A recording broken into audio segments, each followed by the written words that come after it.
خدمات علاقه تاجیکستان درخواست پشته بین المللی DHL را برای ثبت نام در کشور رد کرده است. مسئولان این نهاد گفتند که نمایندگان DHL در سندهای پیشنهادی به کمبود راه دادند. خدمات علاقه تاجیکستان تقریبا 3 ماه پیش فعالیت پشته های بین المللی DHL، TNT، UPS و پانی اکسپرس را برای مدت نامعین در حدود کشور متوقف کرد. جانی بک داداماتوف سردار یکی از ریاست‌های خدمات علاقه روز 9 سپتامبر به رادیوی آزادی گفت فقط در صورت اصلاح کمبود برای ادامه فعالیت این پشته بین المللی اجازه خواهند داد. او گفت روسیه به مراجعت اخیرا کردگیشون با کمبودی داشت گشته نمیستیم لیکن نمیدونم اومد های دویم بار مراجعت شدم کمبودی داشت پس کردن یا همون کمبودی اما این مسئول خدمات علاقه تاجیکستان دقیقا نگفت که کمبود DHL در تهیه سندها از چه عبارت بود و باید در کدام شکل اصلاح شود. در عین زمان این مسئول خدمات علاقه تاجیکستان گفت بجز از نمایندگان DHL نمایندگان 3 پشته دیگری بین المللی TNT، UPS و پانی اکسپرس برای ثبت نام به خدمات علاقه مراجعت نکردند. نمایندگان پشته DHL از زمان بسته شدن دفترشان در دوشنبه تا حال در این باره اظهار نظر نکردند.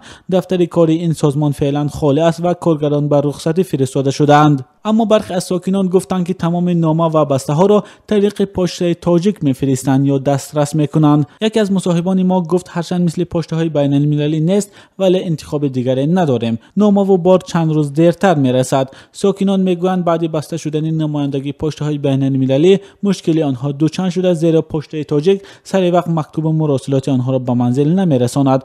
دوست مراد بابایف یکی از آن نفران است که بعد از فعالیت بازماندن پشته های بین المللی از جمله DHL نمیتواند داروهای طبابتی خود را از خارج کشور دسترس کند. دوست مراد میگوید قبلا داروهای خود را طریق DHL به مشکلی دریافت میکرد اما حالا نمیداند که چطور آنها را دسترس نماید.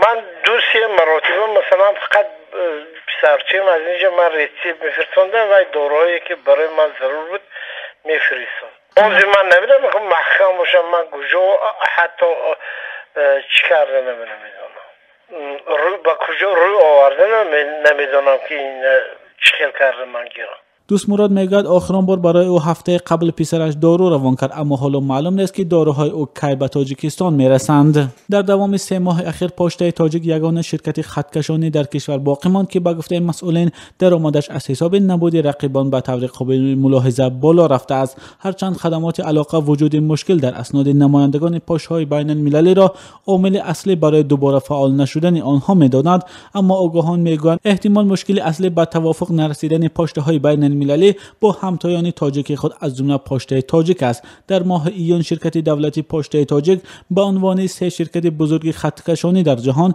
که در تاجیکستان نیز کار شریکت داشتند نامه نوشته پیشنهاد همکاری کرد. مسئولین پشته تاجیک به 3 شرکت بزرگ خطکشانی پیشنهاد کردند که مکتوب‌های آورده آنها از خارج را کارمندان پشته تاجیک به سراغ ضروری رسانند. همین طور طبق این پیشنهاد نمایندگان پشته‌های بین المللی باید مراسلات قبول کرده پشته تاجیک را به سراغ ضروری در خارج می‌رساندند، اما ظاهرا نمایندگان پشته‌های بین المللی این پیشنهاد همکاری پشته تاجیک را قبول نکردند. کارشناسان میگویند بستن یا محدود کردن دیگر شرکت‌های مراسلاتی در بازار و حکمران کردن